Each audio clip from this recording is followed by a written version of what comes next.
This week, we are diving into the mysterious world of Pukwudgies. These mischievous creatures of Native American folklore have captured imaginations for centuries, but their stories are often shrouded in mystery. From their playful pranks to their darker, more dangerous side, Pukwudgies are far from ordinary forest dwellers. Join us as we explore their origins, unique traits, and how they continue to haunt folklore of the Northeastern United States and beyond. Whether you've heard of them before or this is your first encounter, get ready for a journey into the eerie, enchanting world of Pukwudgies.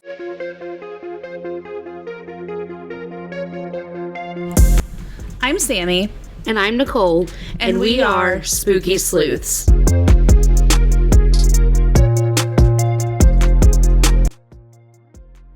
Hey guys, Hello. welcome back to Spooky Sleuths. Today we are talking about Pukwudgies. One of the more popular cryptids, I think.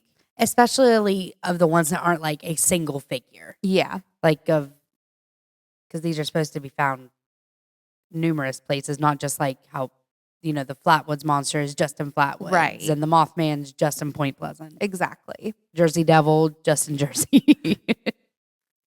So Pukwudgies stem from Native American roots. They're affiliated with the Chippewa. Okay, disclaimer. We're bad at this.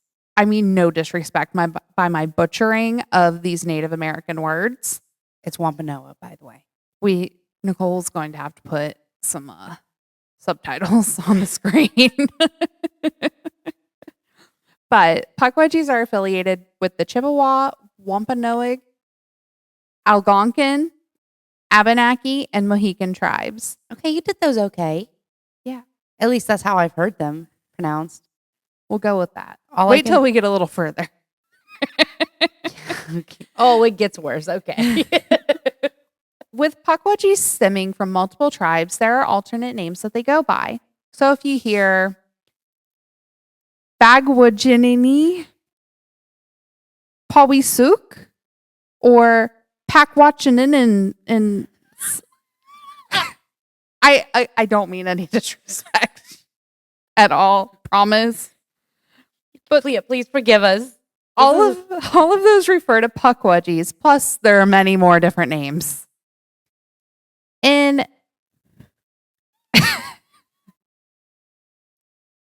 Anishinaabe languages, they are called Apapins, Payans,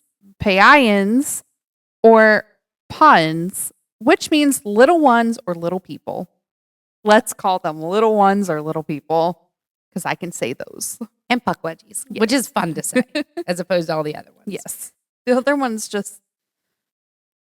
I can't pronounce them, so I don't even know what they sound like for real. Since Pukwudgies have different stories associated with them, they have different classifications of what they are. Because they have folklore across the Northeastern United States, Southeastern Canada, and the Great Lakes region, the folklore changes based on that tribe and their location. In some tribes, they are magical little people, and others, they are considered forest spirits or even antagonists. Okay, every time you keep explaining what these are, I'm currently reading a book called Slewfoot, and it's like a tale of bewitchery, and it takes place with the Puritans, and it's about this forest god, but I'm thinking he's more of a demon, but he has little forest spirits that go with him, and they're like little children. Maybe they're Pukwudgies. I'm really thinking that they might actually be. And I'm like, okay, now I want to go read my book. Now, the Algonquin tribe has folklore considering Pukwudgies as magical little people of the forest, similar to gnomes and fairies. The Ojibwe and other Great Lakes tribes consider them to be mischievous but good-natured creatures. This tribe believes that Pukwudgies play tricks and mess with people, but they're not dangerous. That's what I like. That's the kind of cryptid I want to hang out with. Yeah. Not the more sinister ones. Well, Oh. the Abenaki and other Northeastern Algonquian tribes do consider Pukwudgies to be dangerous. Just kidding. But only if you don't treat them with respect. Oh, okay. The Wampanoag and other southern New England tribes do not mess with Pukwudgies. They believe they are volatile and dangerous. While these tribes do think that they just play harmless tricks or can even help humans, they also believe that they are capable of kidnapping children and committing deadly acts of sabotage. So they're wary of them. Yeah. They just prefer, let's not. Okay, at least what I read is that they prefer, let's just leave them alone. Yeah. So what do Pukwudgies look like? Well, they definitely look creepy in my opinion. But they're about knee height or smaller, typically between 2 and 3 feet tall. So about up to Nicole's shoulders. Why are you always reading me for filth? My goodness. Last time it was my age. This time it's my height. I just give the people what they want. Clearly. They have human features, but those features are larger than typical humans. They have smooth gray skin that may glow, thick hair that is spiky, similar to a porcupine, and large fingers with elongated ears and large feet. Pukwudgies can also have a sweet, flowery smell. So they're like enticing, like, yeah. Come pick me out of a flower bed. No, thank you. Of course, since Pukwudgies are magical, they have magical powers. Of course they do. Their first power is the ability to disappear and reappear at will. They can also shapeshift into different animals, such as cougars and other dangerous animals. Like cows? Yeah. Because flesh pedestrians do that too, and they're both of them are of Native American folklore. Pukwudgies have the ability to harm humans by simply staring at them, blinding them with sand, kidnapping them, pushing them off cliffs, and attacking them with knives and spears. Pukwudgies are also believed to use poison arrows and fire against humans. So we are going to the Hinsdale house later in this year, and they are known to have been spotted there. That makes me not want to go looking through the trees for them. That makes me really want to go looking through the trees. They got poison arrows. I can dodge an arrow.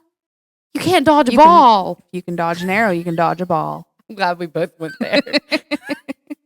I just finished rewatching Cobra Kai. Oh. So I'm a karate master. I'll just hi-ya them away. I mastered my swan kick. I'm so proud of you. Dave says I don't jump when I do it, but I do. Anyway, let's talk about some of the pranks that Pukwudgies like to pull on humans. The vanishing car keys comes from New England. A hiker in the forests of New England reported that after a long day of trekking, they returned to their car only to find their car keys missing. Despite retracing their steps multiple times, they could not find the keys. That would be horrible after you've been hiking all day and then you Right? can't find your keys, so you got to go back to the places you've hiked. Honestly, I would probably just die. I would probably just call AAA. Like, come fix this. That's a more logical solution, but I would just die. As they grew frustrated, they heard a faint giggling sound nearby. When they turned around, the keys were lying on the ground right where they had initially been. The hiker believed it was a prank by a Pukwudgie. That would track. I believe it. Yeah. Or it was some creepy little kid. I'd rather it be a Pukwudgie than a weirdo. Listen, creepy kids are not my vibe. I'd rather it be a Pukwudgie as well. I hate to tell you this, but you kind of have a creepy kid. Let's not talk about it, okay? The next prank is the disappearing backpack from Maine. In Maine, a bikepacker was hiking through dense woods when they stopped for a break and set down their pack. When they returned after a short walk, the backpack had disappeared. After searching for hours, they stumbled across it in a completely different part of the forest, as if it had been moved or hidden. The backpacker described hearing faint laughter in the distance, which they attributed to a Pukwudgie's trickery. So I'm seeing a theme here. Yeah. They like taking things and they think it's really funny. The next prank is the mysterious voice from Massachusetts. I really don't like disembodied voices. I don't either. It's probably up there with shadow figures for me. Yeah. I don't know if I'm more afraid of shadow figures or black-eyed children. Black-eyed children. Okay, but I thought those weren't real. Okay, they're not. But if They I are. if I have to pick, like, I would absolutely rather deal with a shadow I figure. hope that a pair Don't of black-eyed you put children that evil show on up me, at your Ricky Bobby. doorstep. And I hope you feel bad and let them in. No, please don't do that. Absolutely not. So, a family camping in Massachusetts reported hearing their names being called out from the woods late at night, only to find no one was there when they investigated. We're from Appalachia. Let me instruct you. Don't look in the trees. Don't follow something calling for you. Ignore it. If you think you see or hear something, no, you don't. Yeah. Basic rules, man. Sheesh. This happened multiple times over several nights. And they kept going to try and find it? Yeah. They were convinced it was the work of Pukwudgies, who are believed to be able to mimic human voices to lead people into the woods or confuse them. It could also be something more sinister, like, a mimic. Or a flesh pedestrian. Not really in that area, but could be. Or a creepy child. Could be. The next prank is the Lost Trail from Rhode Island. A group of friends went out for a hike in Rhode Island and found themselves lost after the trail they were following suddenly seemed to disappear. That's After weird. walking for hours in what felt like circles, they started hearing soft chuckles and footsteps in the woods around them. The next morning, they stumbled upon the trail again as if it had been hidden from them by a Pukwudgie's mischievous actions. Like the Pukwudgies just made it disappear because they thought it'd be funny to see him lost. I mean, these seem like my kind of people because I would laugh too. If I was the one hiding the trail. Yeah, if I was a Pukwudgie. If I was the one on that trail, I would be I would be pissed. scared. Again, I would just die. All right, the last prank we're going to talk about is called the Hiding Rock from Cape Cod. A man in Cape Cod reported a prank involving his favorite rock, which he sat on while taking a hike during a break during his hike. Taking a hike during his break. Yeah. He left it to stretch his legs, and upon returning, the rock was gone. It was later found up in a tree. If he's resting on this rock, that has That's to a be big rock. just to be find it up in a tree. The man believed a Pukwudgie had hidden it as a joke. I believe it. With their How'd they get it up there? their magic. Yes. Abracadabra. Wingardium Leviosa. I was getting ready to correct you, but yes, that's how they would get it up there. Now for some of the more sinister tales of Pukwudgies. Oh, I liked those ones Harming though. humans. All right. The injury in the woods. That's why you don't go investigate the woods. When we go to Massachusetts, we are not going to the woods. Mm-mm. A hiker in Massachusetts reported a frightening encounter when a Pukwudgie allegedly caused them to fall while hiking. He described hearing strange noises and then feeling a sudden force push him off the trail. He fell, injuring his ankle and sustaining bruises. He believes the creature pushed him in retaliation for disturbing its territory, which is a common element in harmful Pukwudgie encounters. So it sounds like if they aren't the ones wanting to prank, they don't want you anywhere near them. Yeah. Like unless they seek you Stay out of their woods. Yes. The next one is the curse of the Pukwudgie from Plymouth, Massachusetts. A woman from Plymouth reported experiencing a strange illness after a trip to the forest where she had encountered a Pukwudgie.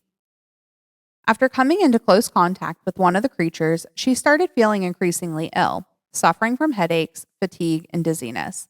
It was believed by some that a Pukwudgie had placed a curse on her. She later recovered after performing a ritual to appease the creature, according to local lore. So he cursed her, and then she had to get rid of his curse somehow. Oh. The next one is called The Disappearance of a Camper from Wampanoag Territory. One of the more chilling stories from the Wampanoag Territory tells of a young camper who disappeared without a trace while hiking. After searching for hours, the campers group found evidence of an altercation, scratches on nearby trees, and disturbed leaves, but no sign of the camper. Some believe the Pukwudgies took him, either in revenge or to punish him for encroaching on their land. So they've never found this camper. That's wild. Yeah. One of the cryptids got him. Yeah. And by the claw marks, I'd say it probably was the Pukwudgies. Have you seen that thing? I'll reinsert a picture here again. The Phantom Attack in Connecticut. A man hiking alone in the forests of Connecticut reported feeling an intense feeling of dread while walking through a secluded part of the woods. Suddenly, he was struck by what felt like a sharp object, and he screamed in pain. Upon inspecting himself, he found a series of deep scratches on his arms. He believes the marks were made by a Pukwudgie's quills, which are said to be capable of causing harm. Kind of just like a porcupine. I'm one of those weird people whenever we're investigating. Like, if I get scratched, I'm cool. I'm not going to offer myself, but I think it'd be kind of cool. I don't want to get scratched by a Pukwudgie. What if they have, like, Rabies? no. What if they have Ebola? Not everything carries Ebola. Okay. I mean, you would know. They might. You are the Ebola I expert. do love Ebola. The last one is the haunted hill from Cape Cod. A couple camping on Cape Cod reported a terrifying experience after hearing what they described as a series of loud growls and seeing shadowy figures move across their campsite. Later, they both fell ill with severe stomach pain and dizziness. Some local legends suggest that Pukwudgies, angered by the intrusion on their land, cursed the campers, leading to their sudden illness. So it seems like if you just stay away. But the problem is, you don't know where that is. Do your research. But you know what I mean, though? Like, if you were an avid hiker, which I am not, and you went to New England and were trying to hike through the forest there, just don't. Stay away from anything that was like Native American. Like, don't chance That's it. like everything. Exactly. Hiking kills you. That's what I've been saying all along. Kaylee, you are not hiking when we go to Massachusetts. Join us for an unforgettable night of paranormal exploration at the Ross House. Step into the eerie world of the unknown as Spooky Sleuths invites you to uncover the spine-tingling secrets of one of Ohio's most haunted landmarks, the Ross House. This historic, atmospheric home has long been a hotbed for paranormal activity, and we're giving you the chance to experience it firsthand. What's waiting for you? Glad you asked. A haunting history where you can discover the chilling stories behind the Ross House from our expert guides. A hands-on investigation equipped with the latest ghost hunting gear. You'll explore the house's most active spots, from EVPs to potentially ghostly encounters. You'll witness it all. Also learn from our group how to investigate a location thoroughly and effectively. Supernatural surprises. Expect the unexpected. The Ross House has a reputation for strange sounds, mysterious shadows, and unexplained movements. Will you make contact with the spirits that roam its halls? A nighttime adventure. The investigation will take place after dark when the house is at its creepiest. Are you brave enough to spend the night with the spirits? Limited spots are available. Don't miss your chance to experience one of Ohio's most haunted locations up and personal. Reserve your spot today before they sell out. The link is in the description. All of these stories have been passed down through their respective tribes for generations. I tend to believe them because life's more fun that way. Well, I've never experienced an encounter with a Pukwudgie. I would not chance disrespecting them if I ever did. Absolutely. Native American folklore should be respected when it comes to the legend of Pukwudgies, similar to that of flesh pedestrians. We have been to a haunted location where Pukwudgies have been spotted, Hinsdale. So we'll be sure to keep an eye out for them when we go back, hoping they're only out to play tricks on us. Let us know in the comments if you have ever seen a Pukwudgie. And if you made it to the end of this video, drop a tree in the comments. If you are listening on Apple or Spotify, make sure to leave us a rate and review. And on Spotify, you can also leave a tree in the comments as well. And then head on over to Instagram and TikTok and give us a follow there at Spooky Sleuths Pod. If you're watching on YouTube, make sure you like this video and subscribe to get more content. Also, if you have not registered yet for our public paranormal investigation at the Ross House in Bel Air, Ohio, please do so. We'll place the link in the description. Spaces are filling up quickly. If you want to investigate with us and you're near the area, I would highly recommend you do so now, as soon as you're seeing this. And on that note, Stay spooky, friends.